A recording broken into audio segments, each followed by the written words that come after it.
श्री जगदीश प्रसाद गुप्ता छत्तीसगढ़ शासन में chief engineer के पद से रिटायर होने के बाद श्री द्वारिका महाराज स्मृति न्यास के तत्वाधान में श्री द्वारकाधीश एवं बागेश्वर महादेव मंदिर का वर्ष 2005 में अपने पुत्रों इंजीनियर कुंजन गुप्ता एवं इंजीनियर भुवन गुप्ता के सहयोग से अवंती विहार रायपुर छत्तीसगढ़ में निर्माण करवाया। श्रीमद् भागवत कथा, राम कथा, गीता तत्व, वेदांत आदि के तात्पर्य को व्यासपीठ से कहने के कारण संतों द्वारा इन्हें आचार्य श्री जगदीश भी कहा जाता है। अपना संपूर्ण जीवन परमात्मा की सेवा में दिया उन्होंने परमात्मा भगवान श्री द्वारिकाधीश के दिव्य गुणों और कर्मों को लेकर अभी तक 15 ग्रंथ लिखे हैं, जिन ग्रंथों को भारतवर्ष के जगत गुरु और महापुरुष संतों के द्वारा आशीर्वाद प्राप्त हुआ है। उनके ग्रंथ मुंडक उपनिषद सरलतम बोध का उद्बोधन आप सुन रहे हैं। पराविद्या का विषय अक्षर तत्व और प्राप्ति की विधि पर उद्बोधन आप सुन रहे हैं। स्वामी अखंडानंद जी ने बताया कि स्त्रियां रूठती क्यों हैं। ध्यान दीजिए, ध्यान दीजिए, स्त्रियां रूठती क्यों हैं। स्त्रियां रूठती हैं, अरे जब रोज रोज साथ साथ रहते हैं, जब प्रेम बासी पड़ने लगता है तब उसको ताज़ा करने के लिए रूठ जाती हैं स्त्रियां। तो प्रेम को ताज़ा करने का ढंग है रूठना, कि वह बासी ना पड़ जाए। यह स्त्री का तप है, साधु का तप है, पंचाग्नि तापना। गृहस्थ लोग भी कोई चांद्रायण करता है, कोई चांद्रायण यज्ञ करता, वृक्ष यज्ञ करता है, अन्य प्रकार के व्रत उपवास करते हैं। यह उनका तप है। तो ईश्वर जो तप करता है वह तप है अपने ज्ञान में सबको ले लेना। यही उसका तप है। जब हम अपने ज्ञान में किसी चीज को लेते हैं तो वह अप्रकट से इनडायरेक्ट से डायरेक्ट हो जाती है, अप्रकट से प्रकट हो जाती है, अव्यक्त से छुपी रहती है, सामने आ जाती है। ध्यान दीजिए, समझने के लिए तो मान लो कि एक आदमी किसी स्त्री या किसी पुरुष का ध्यान कर रहा है तो हृदय में तो उसकी ज्ञान है, ज्ञान तो उसका स्वरूप है। अब स्वाभाविक ज्ञान स्त्री पुरुष के आकार विशेष का ध्यान आकर बैठ गया। स्वाभाविक ज्ञान स्त्री पुरुष के आकार का विशेष बैठ गया। तो आकार का टुकड़ा हमारे ज्ञान में आ गया तो कटिंग है आकार की और मालूम पड़ेगी हमारे ज्ञान में। तो जितना भी ध्यान में आकार आएगा वह ज्ञान को काटता हुआ तो होगा, क्योंकि हमारे ज्ञान में पहले से स्त्री पुरुष का ज्ञान है, का ध्यान है। और उसमें जो तो हृदय में जो उसके हमको ज्ञान है, ज्ञान उसका स्वरूप है। अब स्वाभाविक स्त्री पुरुष कोई विशेष आकार विशेष आके बैठ गया तो उसी ज्ञान का टुकड़ा ना बनेगा, वो ज्ञान को काटता हो जो बनेगा वही तो आकार बनेगा। इसी प्रकार ईश्वर के तप का अभिप्राय है कि उसकी सृष्टि के आकार को अपने ज्ञान में धारण किया है, उसके सृष्टि के आकार को अपने ज्ञान में धारण किया। श्रुति में आता है कि वर्ण ने ध्यान किया यह सृष्टि ऐसी है, यही तप हो गया।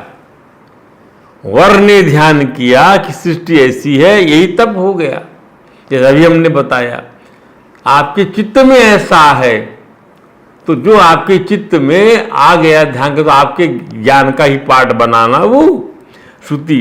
तो दूसरे शब्दों में ईश्वर अपने ज्ञान में मग्न था, यह सृष्टि का ध्यान करने की क्या जरूरत थी। अरे सृष्टि प्रपंच का ध्यान न कराते न करते तक ईश्वर अवधूत है।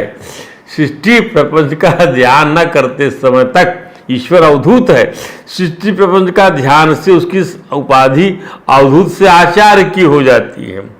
अरे ध्यान करने का समझने का प्रयत्न करें तो पाएंगे जैसे पति को पत्नी की चिंता होती है, बाप को बेटे की चिंता होती है, भाई को भाई की, राजा की प्रजा की, मजदूर को काम की, वैसे ही चिंता चढ़ बैठती है ईश्वर के सिर पर। तो चिंता असल में चिंता नहीं होती, ध्यान होता है। तो ज्ञानमयम तपा का अर्थ है ईश्वर का तप क्या है। तो उत्तर हुआ अपने ज्ञान में इस विकारात्मक प्रपंच को लेना, ये उसका तप है। यहां तप का अर्थ ये है, ये उसका तप है, अपने ज्ञान में इस विकारात्मक प्रपंच को लेना। अब फिर ध्यान दीजिए गीता की बात के ऊपर में क्या कहा कि यज्ञो दानम तपस्यैव पावनानी मनीषिणाम, ये तीनों कर्म मनुष्यों को पवित्र करने वाले हैं।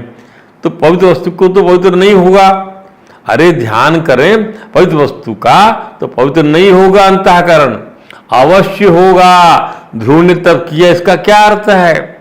ध्यान किया पवित्र वस्तु का तो अंतःकरण पवित्र नहीं होगा, अंतःकरण पवित्र नहीं होगा, अरे अवश्य होगा।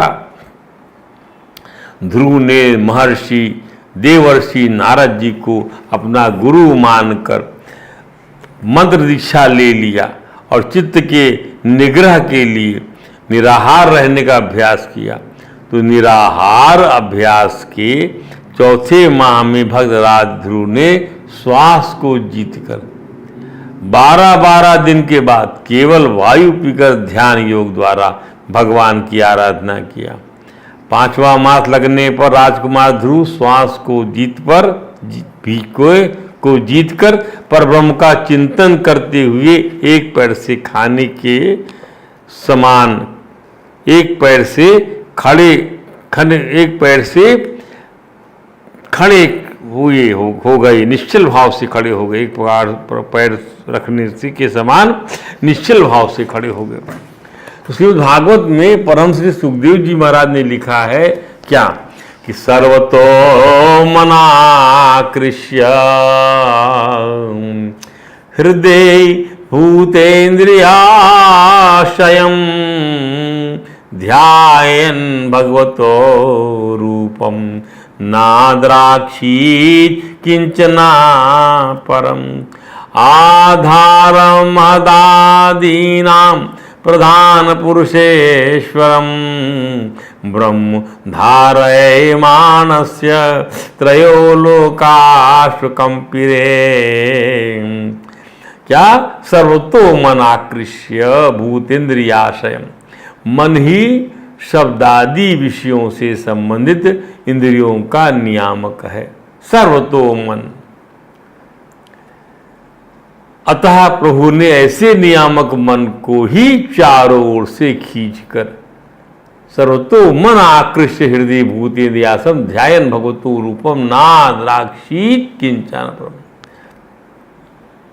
चारों ओर से ध्रुव ने ऐसे नियामक मन को खींचकर उसकी बाह्यमुखी वृत्ति को अंतर्मुखी बनाकर, चारों तरफ मन जो है बहिर्मुखी था उसको अंतर्मुखी बना लिया, खींच लिया। सर तो मन आकृष्ट खींचकर हृदय के अंदर में सारी हृदय स्थित परम परमात्मा भगवान श्रीमन नारायण का चिंतन करते हुए हृदय भूतेन्द्रियाशयम ध्यायन् भगवतो रूपम, भगवान का ध्यान करते समय चित्त को किसी दूसरे ओर न जाने दिया, ना द्राक्षित किंचन अपरम, कुछ और नहीं जाने नहीं दिया।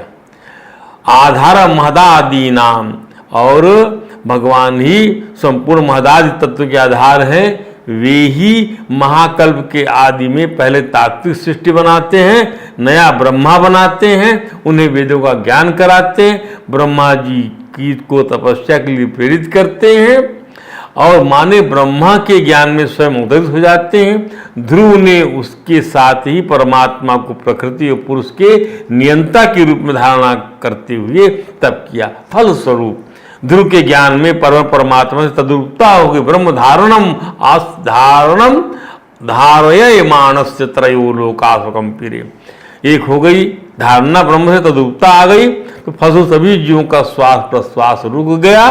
तब सभी घबराए हुए देवगणों को परम परमात्मा से नारायण ने समझाया कि उससे हम तपसा ब्रह्म चीते पद की वेचना कर सकते हैं।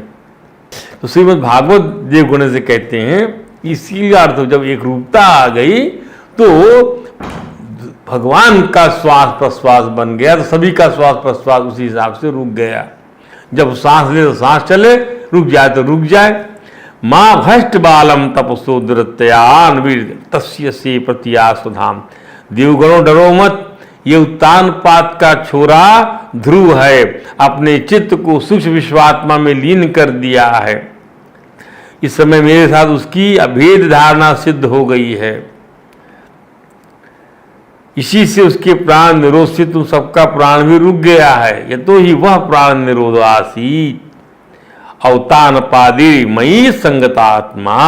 आप सब अपने अपने लोकों में जाइए, मैं उस बालक को इस दुष्कर तप से निवृत्त करता हूँ। अब भगवान को तपस्या से आवेद होने की आवश्यकता नहीं है। भगवान का अपना ज्ञान ही सृष्टि रचना के लिए उनके संकल्प के मूर्त रूप के अभिवृद्धि को प्राप्त होकर वेद मूर्ति ब्रह्मा का निर्माण करता है। ब्रह्मा जी श्रीमन्नारायण स्तुति करते हुए कहते हैं क्या कि सोऽयं समस्त जगतां सुहृदेक आत्मा सत्वेन यद् मीड्यते भगवान भगेन तेनैव मे दृशम् अनुस्पृशता यथाहं तृक्षामि पूर्वविदं प्रणतप्रियोऽसौ नाभिहृदादिः सत्त्वम्भसि यस्य पुंसो विज्ञानशक्ति मासवनन्त शक्तेः रूपं विचित्रमिदमस्य विवृणतो मे मारीरिष्टा निगमस्य गिरां विसर्गम्। ये कहे ब्रह्मा जी भगवान की स्तुति करते हुए कह रहे हैं, जब सृष्टि बना रहे हैं भगवान, उनको ब्रह्मा की उत्पत्ति हुई नाभि से, हे प्रभु आप संपूर्ण जगत के एकमात्र सूर्य आत्मा हैं। सो अयम समस्त जगताम सुहृद एक आत्मा, सबकी एक आत्मा एकमात्र सूर्य है और आत्मा है आप, तथा शरणागतों पर कृपा करने वाले हैं। ये बताया आता आप जिस ज्ञान और ऐश्वर्य से आप इसको आनंद करते हैं, सत्वेन यद मीड्यते भगवान भगेन, समझे, उसी से मेरी बुद्धि को भी युक्त कर दे। तेनैव मे दृश्यम अनुप्रसताद्यहाम, इससे मैं पूर्व कल के समान इस समय भी जगत की रचना कर सकूं। भगवान से ही सब कुछ मांगे, क्योंकि उन्हीं के पास सब कुछ है। ब्रह्मा भी उनसे सब कुछ मांग रहे हैं, बल बुद्धि पूर्वापर की स्मृति मांग रहे हैं उस कल्प की। ध्यान दीजिए,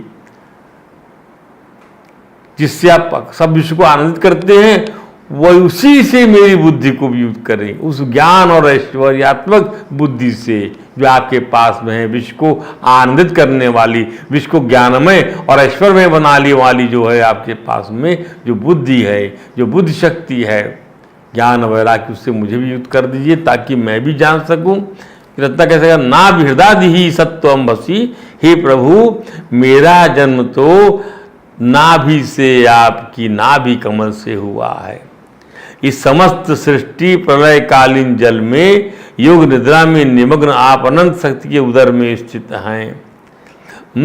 इस समय समस्त सृष्टि प्रलयकालीन जल में योग निद्रा में निमग्न आप अनंत शक्ति के उदर में, अनंत शक्ति परमात्मा के उदर में जो ये सृष्टि स्थित है। भगवान जैसे कि जल, स्त्री जल रूपी गर्भ जल में तैरता रहता है। ध्यान दीजिए, जो भ्रूण है वो जल में तैरते हुए जो है वृद्धि को प्राप्त होता है। मैं अपनी विज्ञान शक्ति के रूप में विस्तार इस कमल के आसन पर विराजमान होकर रूपम विचित्रम इदमस्य विवर्तो में मारिष्ट निगमस्य गिराम विसर्गः, इस कमल के आसन पर विराजमान होकर जब सृष्टि के विचित्र रूप के विस्तार करने की चेष्टा करूं, रूपम विचित्रम इदमस्य विवर्तो में विस्तार करूं मैं, माँ री शीष्ट निगमस्य गिराम विसर्गा। तो हे नाथ मेरी वाणी वेद में ज्ञान को भुला ना पाए, निगमस माने वेद के, गिराम विसर्गा न भुला पाए, और मैं जो है सर का विस्तार कर सकूं। ध्यान दीजिए, माँ रिष्ट भुला पाए। तब विद्या समाधि के द्वारा भगवान श्रीमन नारायण की अनेक वेदों में स्तुति करके भी ब्रह्मा जी का चित्त लोक रचना को लेकर खिन्न था। भगवान ने जान लिया कि ब्रह्मा जी जो है थके थके लग रहे हैं, उनका चित्त सृष्टि रचना के लिए निश्चित विचार नहीं कर पा रहा था। उन्होंने वेद मूर्ति स्वयंभू भगवान ब्रह्मा से कहा, भूयस्तम तपातिष्ठ विद्याम चैव मदाश, अंतर्मुखी हो जाओ ब्रह्मा, तप करो।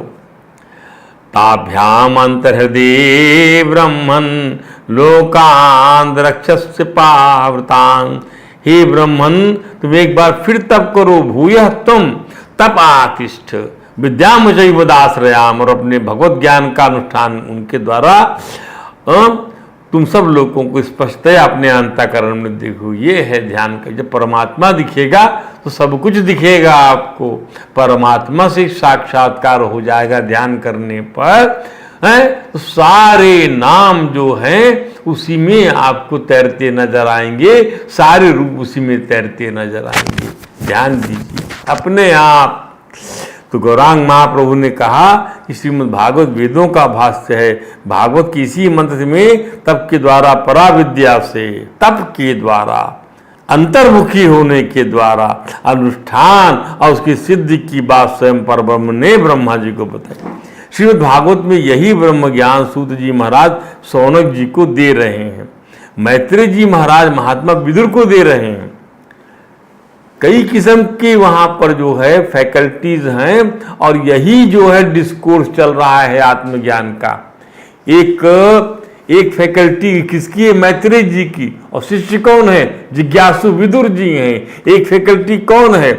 जो है सूत जी महाराज है। जिज्ञासु कौन है? सूत जी हैं, शौनक जी हैं। और एक फैकल्टी जो है मुंडकोपनिषद में कौन है? महर्षि अंगिरा है, ब्रह्मर्षि अंगिरा है।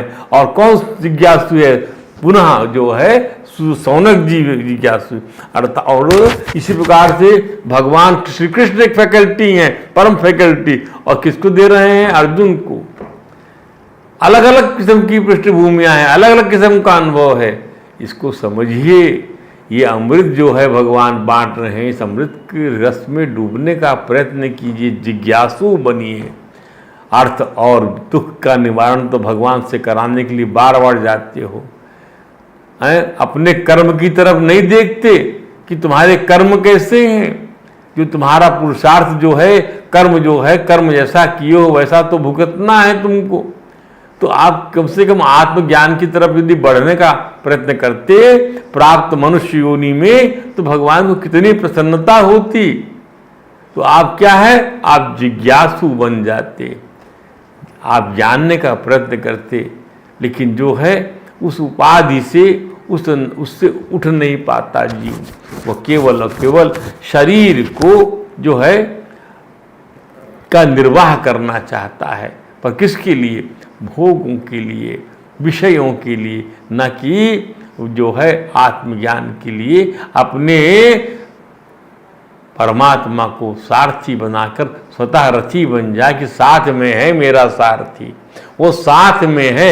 मेरे शरीर को वो हाँकने वाला नहीं, मेरे शरीर रथ को, अपितु मेरी आत्मा का परमात्मा है वही सारथी। मैं रथी हूं तो वो वैसा सारथी है। वह जो है नौकर सारथी नहीं, मालिक सारथी है। और उसकी कृपा देखो, शरीर दे दिया कि हाँक ले जैसा हाँकना है तेरे को, मन दे दिया बागडोर के रूप में, और बुद्धि के रूप में सारथी का वर्णन कर। उसके अंदर में जो लक्ष्यार्थ है वही है परमात्मा रूपी सारथी। भगवान दिखा रहे हैं ना इस रूपक को गीता के परिप्रेक्ष्य में, महाभारत के परिप्रेक्ष्य में। नहीं तो क्यों बनते सारथी? नौकर थोड़ी है कि चलो यहां खड़ा करो मेरे रथ को। ये वाच्यार्थ है, ज्ञान नहीं है। भगवान ने कहा पहले तुम उतरो। क्या था? सारथी उतरता था, उसकी पीठ पर जो है रथी पैर के उतरता था। बहुत बड़ी चीज है। भगवान ने बहुत बड़ा अमृत बांटा है, पर कोई समझ नहीं पाता इस चीज को।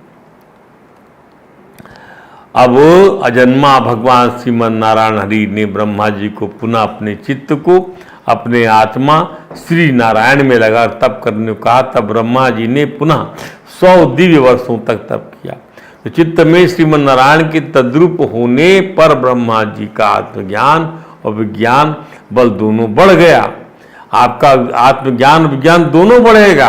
चित्त में यदि आप नारायण के साथ तद्रूप हो जाएंगे तो आपका ब्रह्म ज्ञान, आपका आत्मज्ञान और विज्ञान दोनों बढ़ेगा। और उन्होंने जल के साथ वायु को पी लिया। अपने आकाश व्यापी कमल आसन पर प्रवेश कर उन्होंने परम ब्रह्म के आदेशानुसार उस एक कमल के 3 भाग करके भूलोक, भुवालोक, स्वलोक बनाया। माने पृथ्वी, अंतरिक्ष, देवलोक, जीवों के भोग स्थान के रूप में इन तीन लोगों का साथ में वर्णन आता है। और निष्काम कर्म करने वाले स्व के ऊपर महालोक, तपहलोक, जनहलोक, सत्यलोक, जो रूप ब्रह्म लोक की प्राप्ति होती वो बनाया। इस प्रकार ब्रह्मा जी ने भूलोक को मिलाकर 7 लोक और ऊपर 7 लोग, नीचे इस प्रकार कुल 14 लोगों का निर्माण किया। परब्रह्म की तपस्या और वेद मूर्ति स्वयं भू ब्रह्मा की तपस्या, तपस्या चीते ब्रह्म पद का हम विश्लेषण कर रहे हैं उस मंत्र में जो आया है कि परब्रह्म की तपस्या के बारे में हमने श्रीमद् भागवत के अनुसार प्रकाश डाला और साथ ही परम ब्रह्म की कमल नाभि से उत्पन्न ब्रह्मा जी के द्वारा की गई तपस्या का वर्णन और उसके फलितार्थ बताए। एक बात ध्यान में रखने की है कि ब्रह्मा जी की आयु 2 परार्ध की होती है। उसका एक दिन 1000 चतुर्युगी का होता है और एक रात्रि भी उतनी ही अवधि की अर्थात 1000 चतुर्युगी होती है। इस प्रकार 1000 चतुर्युगी माने 432 करोड़ वर्षों की अवधि में 14 मनुओं का शासन पृथ्वी पर होता है, अर्थात करीब 14 मनवंतर की कालावधि में कोई 14 मनु महाराज कल एक कल्प पर्यंत ब्रह्मा के दिन तक 1000 कल्प तक पर्यंत पृथ्वी का शासन करते। 14 मनवंतर कालावधि में कोई 14 मनु मिलकर करते हैं। एक मनु कोई 71 चतुर्युगी तक शासन करता है, कोई 30 करोड़ समथिंग, 30 करोड़ 67 लाख और समथिंग। इन अवधियों को एक कल्प कहा जाता है। ब्रह्मा जी कल्प की शुरुआत में सृष्टि का निर्माण करते हैं, उसे सर्ग कहते हैं, और ब्रह्म की रात्रि में उसकी बनाई सृष्टि अर्थात सर्ग प्रलय को प्राप्त हो जाता है, नष्ट हो जाता है। इस प्रकार ब्रह्मा जी अपनी 2 परार्ध आयु तक सर्ग और प्रलय का कर्म करते रहते हैं। और श्रीमन नारायण की बनाई तात्विक सृष्टि के से आगे सृष्टि करते हैं। श्रीमन नारायण 5 प्रकार की तात्विक सृष्टि का निर्माण कर ब्रह्मा जी को देते हैं। वे 5 तात्विक सृष्टि हैं। पहली सृष्टि महातत्व की श्री महान, दूसरी सृष्टि अहंकार की, तीसरी सृष्टि भूत सर्ग की, चौथी सृष्टि जो है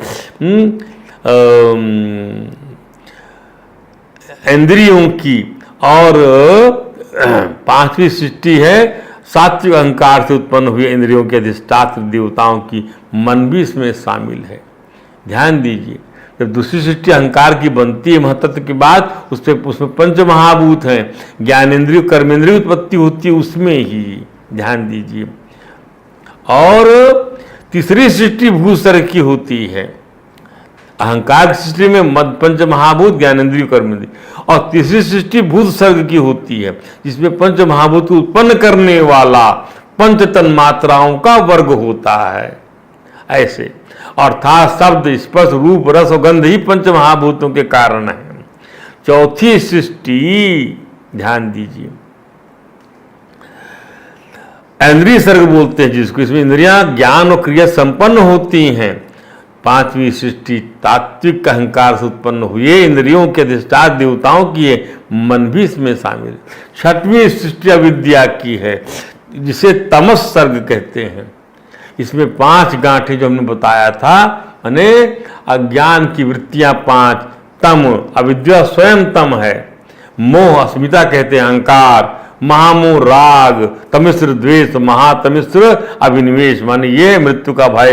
ये गांठें जीवों की बुद्धि का आवरण है और विक्षेप का कारण है, जिसके कारण जीव को चित्त की एकाग्रता में योग साधना, निष्काम कर्म साधना, धर्म अनुष्ठान, भक्ति उपासना आदि करना होता है।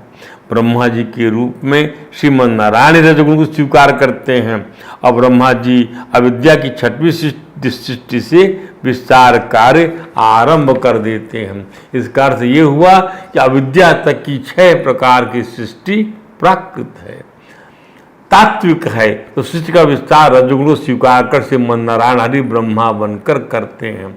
ब्रह्मा जी 7वीं सृष्टि के रूप में पहला विस्तार करते हैं जो वैकृत सृष्टि होती है, जिसमें 6 प्रकार के स्थावर वृक्ष होते हैं, वनस्पति, औषधि, लता, तक्षार, विरुद्ध और द्रुम। इस प्रकार औषधि के रूप में अन्न की उत्पत्ति हुई, तन्नो अन्नम भी जायते।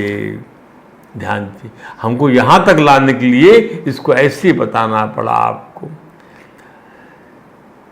जैसा कि मुंडको संधि इस विचाराधीन मंत्र में कहा गया, महर्षि ब्रह्मंगरा जी महर्षि से बता रहे हैं कि 8वीं सृष्टि तिर्यक पशु पक्षियों की बनाई गई। इसमें 1 खुर वाले, 2 खुर वाले पशु आते हैं, फिर 5 नख वाले पशु पक्षी आते हैं, और इसके बाद उड़ने वाले जीव पक्षी इस तिर्यक सृष्टि के उत्पाद हैं। श्रीमद् भागवत के अनुसार क्या, अर्वात्रो तस्तो नव महाक्षत्तरेक विधो नृणाम रजोधिका कर्म परा दुखे चा सुखमानिना। नवमी सृष्टि मनुष्यों की है। इसके आहार का प्रवाह ऊपर से नीचे की ओर होता है। मनुष्य रजोगुण प्रधान, रजोधिका कर्मपरायण, कर्मपरा दुखे च सुख मानना, और दुख में, दुख रूपी विषयों में ही सुख मानने वाला होता है। दुख रूपी विषयों में, शब्द रूप रस स्पर्श गंध में ये दुख रूपी विषय हैं, इसमें सुख मानता है वो। श्रीमद् भागवत के अनुसार एवं रजल्पुतः स्रष्टा कल्पादिस स्वात्मधुर्हि सृजत्य मोघ संकल्प आत्मैवात्मानमात्मना। इस प्रकार सृष्टि वाले संकल्प रूप तप से माने अपने अमोघ संकल्प से भगवान श्रीमन नारायण हरि ही ब्रह्मा के रूप से प्रत्येक कल्प के आदि में रजोगुण से व्याप्त होकर स्वयं ही जगत के रूप में अपनी ही रचना करते हैं। इस प्रकार हमने देखा कि जीवों के कर्मानुसार उन परम पुरुषोत्तम में जो सृष्टि के आदि में स्फूर्णा होती है, वही माने उनका तप है। उस स्फूर्णा के होते ही भगवान जो पहले अत्यंत सूक्ष्म रूप से पहले हैं, जिसका वर्णन महर्षि अंगिरा ने इस मंत्र में किया कि नित्यम विभुम सर्वगतम सुसूक्ष्मम तदव्यम यद अद्भुत योनि परिपश्यन्ति धीरा किया है। भगवान सृष्टि की स्फूर्णा के साथ ही स्थूल से सूक्ष्म हो जाते हैं, अर्थात वे सृष्टिकर्ता ब्रह्मा से सब प्राणी की वृद्धि करने वाला अनुत्पन्न होता है। इसे हमने ब्रह्मा द्वारा की 7वीं स्थावर सृष्टि में औषध के रूप में देख चुके हैं। अब अन्नात् प्राणो मना सत्यम लोका करोतु चामलम। अब जो है इसके बाद में अन्न से, अब अन्न से कम सा प्राण बनेगा, मन 5 महाभूत समस्त लोक को कर्म तथा कर्मों से अवसंभावी सुख दुख रूप फल उत्पन्न होता है। अच्छा, शरीर में अन्न है, प्राण है, फिर मन है, उसके बाद विज्ञान है, कर्ता प्रधान और आनंदमय है, भोक्ता प्रधान, उसके बाद विज्ञान है कर्ता प्रधान और आनंदमय है भोक्ता प्रधान। माने मैं जब देह से तादात्म्यापन्न होता है तब मेरा नाम होता है अन्नमय पुरुष। जब मैं प्राण से तादात्म्यापन्न होता हूं तब मेरा नाम होता है प्राणमय पुरुष। जब मन से तादात्म्यापन्न तो मेरा नाम होता है मनोमय पुरुष। जब मैं विज्ञान से तादात्म्य होता है मैं, तब कर्तापन से मेरा नाम विज्ञानमय पुरुष होता है। जब मैं आनंद से तादात्म्यपन्न होता हूं तब मेरा नाम होता है भोक्तापन के कारण आनंदमय पुरुष। स्वामी अखंडानंद जी ने इसे यूं समझाया, सबसे बड़ा कमरा है अन्नमय, उसमें छोटा, उससे छोटा है प्राणमय, उससे छोटा है मनोमय, उससे छोटा है विज्ञानमय और उससे छोटा आनंदमय, और मैं जो सबका साक्षी हूं, सबका दृष्टा हूं, सबसे न्यारा हूं। ध्यान दीजिए, इसके बाद इसका और भी विवेचना कल करेंगे। आज इतना ही। बोलिए वृंदावन बिहारी लाल की जय। हरे राम राम राम हरे हरे, हरे कृष्ण कृष्ण कृष्ण हरे हरे।